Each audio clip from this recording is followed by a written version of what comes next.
Alright guys, so now we're going to look at the pig heart, a little bit smaller than the cow heart, so we won't spend quite as much detail after going through it that much previously. So the way to orient yourself, again, look for the thicker ventricular myocardium, which we can see here on this side. Once again, we have it in the center, mirrored, so we can know that this is going to be our left ventricle and this is going to be our right ventricle. And then when you hold it up to yourself, keep this on your left, you can see this is going to be our anterior side and this is going to be our posterior. So as far as the flow of blood goes, once again, it's going to start in the right atrium, right here. And you can see remnants of it on this side. And we're going to see our superior vena cava right here, and our inferior vena cava right here. And these are going to bring the deoxygenated blood into the right atrium. Recognize the pectinate muscles, once again, very defined on this atrium. And here we see a little bit darker color, but these thin strings are always going to indicate the chordae tendineae, and these are going to be, once again, on our tricuspid valve, going from the right atrium to the right ventricle. Pay attention here for these really well-defined trabecular muscles here in this right ventricle. And then remember that the pig is the only animal that we have in this lab that does not have any moderator band, so we're not even going to be able to see that if we look for it in this heart. So going over to the anterior side, which as we know leads to the direction of the pulmonary trunk, the deoxygenated blood that has been pushed down to the right ventricle is going to come out of this valve here. First it's going to go through the pulmonary semilunar valve. Remember to say that whole name if you're asked. And then through the pulmonary trunk. And here, once again, it's been cut too short, but it would turn into the pulmonary arteries. Even though they will be illustrated blue, because they have deoxygenated blood, they are still arteries.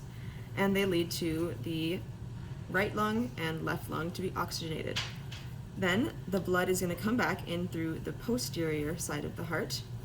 And the best way to find these openings, these vessels, once you are fully aware of the cycle, is poke your finger through and be able to find this. And so we can know that this opening right here and right here, these are going to be the pulmonary veins that are bringing the oxygenated blood back into the left atrium here.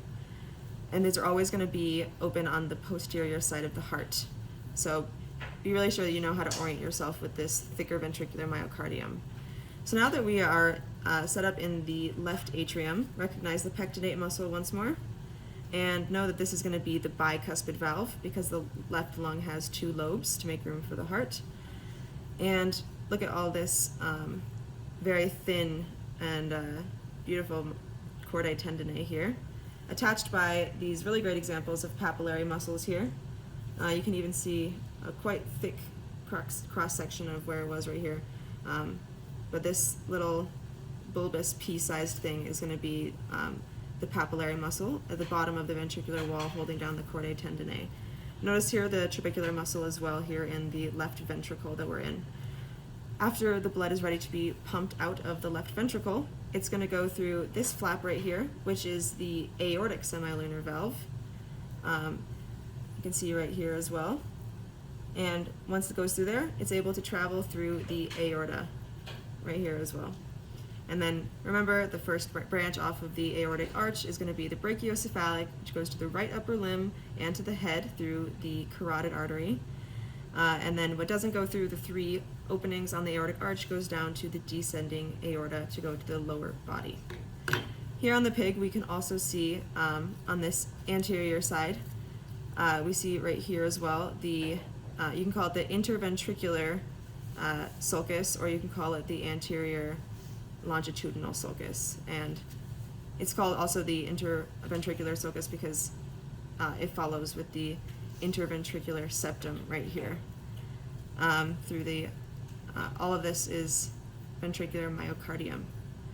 And notice the auricles here as well. This is going to be over the left atrium, so this is our left auricle, and this over here is going to be our right auricle. Here we see the left as well. Auricles are characterized by the flap that you can easily lift up off of the walls of the heart. And then, again, once again, we just have our apex here. And that's the pig heart.